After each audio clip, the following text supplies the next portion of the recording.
Party నిర్మాణం, ప్రభుత్వ పనితీరులో టీఆర్ఎస్ శ్రేణులను భాగస్వాములను చేసేందుకు కసరత్తు చేస్తున్నారు సీఎం కేసీఆర్. అందులో భాగంగా విస్తృత స్థాయి సమావేశంలో పార్టీ నేతల సూచనలు ఆహ్వానించారు. ఎప్పుడూ కేసీఆర్ చెప్పడం, నేతలు వినడమే జరిగే విస్తృత స్థాయి సమావేశంలో ఈసారి నేతల ఇబ్బందులు చెప్పుకునేందుకు కూడా ఛాన్స్ వచ్చింది.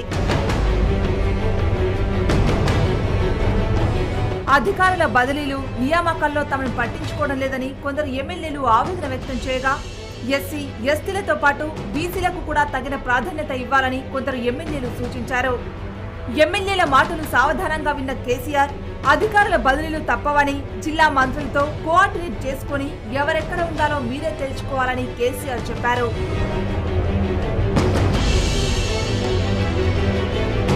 గ్రామ స్థాయి నుండి 4000 నామినేటెడ్ పోస్టులను భర్తీ చేసేందుకు కేసీఆర్ హామీ ఇచ్చారు.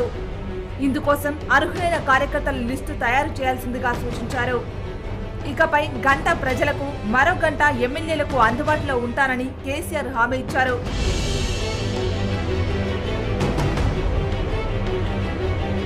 పార్టీలోకి వచ్చే వారిపై కూలంకుషంగా చర్చించి నిర్ణయం తీసుకుంటామని, పార్టీని పటిష్టం చేసేవారే మనకు అవసరమని ముఖ్య నేతలతో కేసీఆర్ అన్నారు.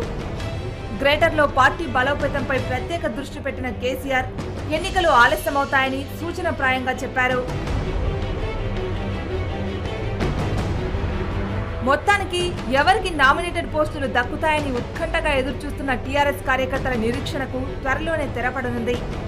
అంతేకాదు, కార్యకర్తల సంక్షేమంపై కేసీఆర్ ప్రత్యేక దృష్టి పెట్టడం శుభపరిణామం అంటున్నారు నేతలు.